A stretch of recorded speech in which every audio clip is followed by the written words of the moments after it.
Good day to everyone. Welcome back to my YouTube channel. My name is Percival Mabanto Jr., a BSEd-Math 3 student. And today's video is going to be very special as I won't be the only one here because I'm with my group mates. Please introduce yourself first, guys. Hi, I'm Jane Talotalo. And I'm Rey Zel V. I am Venz, Enesola. And Lobiano. So today, we will be presenting to you our report about the attributes of the 21st century teaching and learning, as well as our gathered research about the literacy rate of a particular member of the ASEAN countries that we chose, which is Singapore. Without further ado, let's get straight to the video.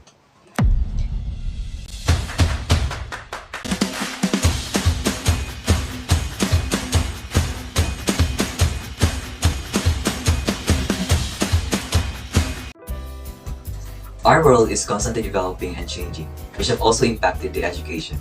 That is why the education that we have now is very different from before, because it is now incorporating 21st century teaching and learning, which can be associated with 5 attributes, which are learning through doing, change role of the teacher, community relationships, technology, and teacher professionalization. Let us discuss first the learning through doing, which asserts that active learning is better than passive learning. With this, we allow ourselves to have a first-hand experience of which we can relate what we learned to real-life situations, to learn through trial and error, to discover things through engaging with the present world around us, and to learn information meaningfully that isn't just theoretical but can be applied to our lives as well. Next is the changed role of the teacher. In the 21st century, classrooms have changed from being teacher-centered to student-centered. In the past, the students all focused on the teacher and listened to the teacher's words. Now, the teacher focuses on the students who are the center of attention. The teacher's job is to help coach the students as they learn. In the 20th century, teacher and learner roles were very rigid. Teachers are the authority and the students are passive. But now, in the 21st century, the roles of both the teacher and the student have changed. Teachers are now the facilitator, in which they are also the co-learner with the students. The teacher may still need to control the environment by making it safe and focused on learning. The atmosphere of the classroom is still very much up to the teacher. However, teachers are no longer just the authorities on topics. Instead, their job is to help guide students as the students learn through active processes. The teacher is no longer the center of attention. Now, that's the student. And the students are now active. Students learn through doing rather than listening. The teacher is no longer the authority on knowledge, so students need to come to conclusions themselves using their critical thinking and creative skills. The third attribute in 21st century teaching and learning is community relationship. Community relationship we are increasingly realizing how important community engagement is for learning. In our communities, there are amazingly useful people who can teach and inspire our students for better than we can. Teachers know they can be expert on everything, but there is expert for every topic out of there in the world. So teachers need to seek out experts and bring them into the classroom.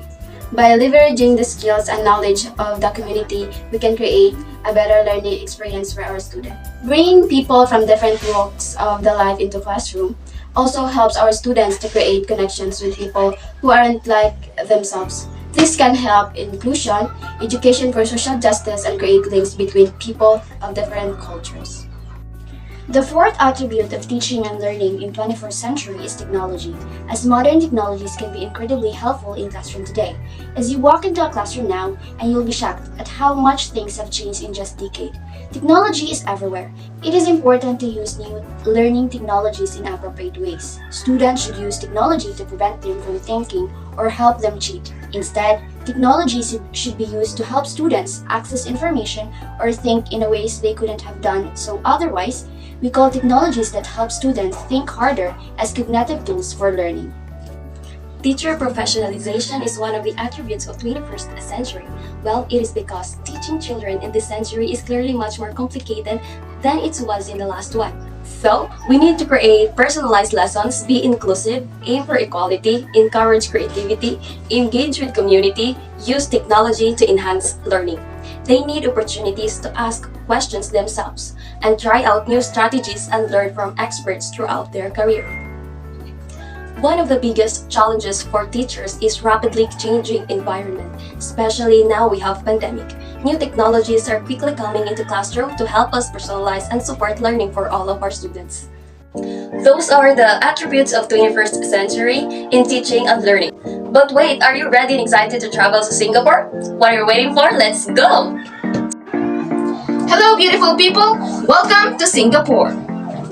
Did you know that Singapore is one of the members of the ASEAN countries? So Singapore became a member of the ASEAN country on August 8, 1967. Its capital city is Singapore. The official currency used in the island state of Singapore is the Singapore dollar or the SGD.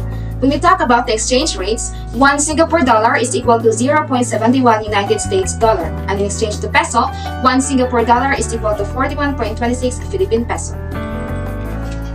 The official language of Singapore is Malay. There are 4 number of ethnic languages. These are the Malay, English, Tamil, and Mandarin. English is the principal medium of instruction used in Singapore. And based on the Singapore ethnic composition of their percentage, Chinese had 74.3%, Malay had 13.5%, and India had 9.0%. The current population of Singapore is 5.5 million based on projections of the latest United Nations data. The Republic of Singapore is a city-state of government structure patterned on the British system of the parliamentary government. Some of the prominent accrediting agencies are namely Higher Education Division, CPE or the Council for Private Education, and Singapore Quality Class for Private Education organization known as SQSPEO. In addition, they have 180 active primary schools year 2020 and 34 universities in which 6 are national.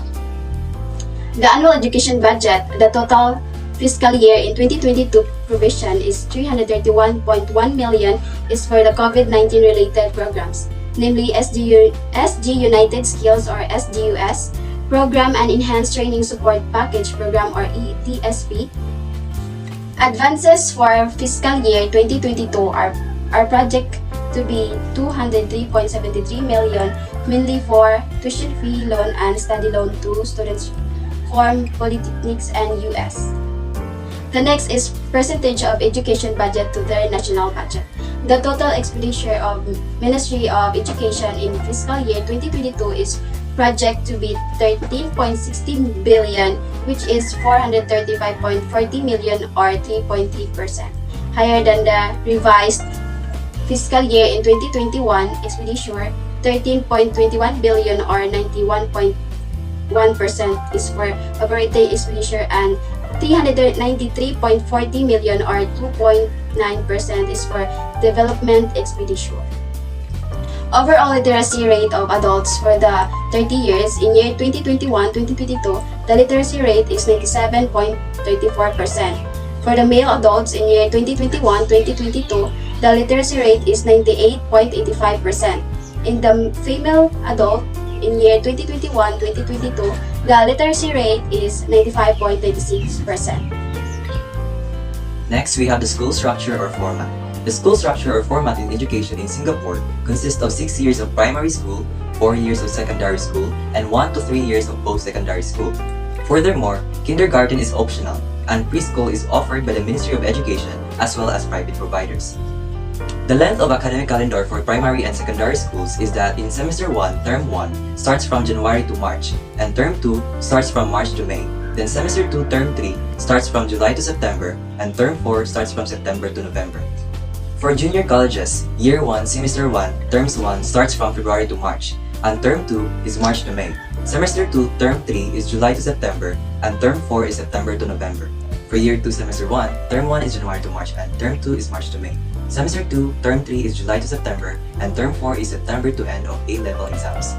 In polytechnics, semester 1 is April to September, and semester 2 is October to February. In universities, semester 1 is August to December, and semester 2 is January to May.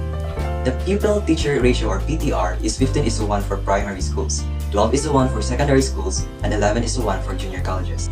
The future plans of Singapore for their education is that during in 2030, a national conversation was conducted to collect input for a vision for the 2030 education system strategic plan. Goals included are improving character and citizenship education, strengthening digital literacy, building more knowledge and understanding of the history and cultures throughout Asia, support expansion for disadvantaged students, and build more adult educational opportunities. The top 10 universities in Singapore are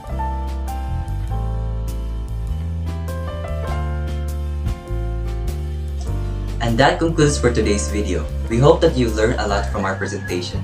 Thank you for watching and have a great day.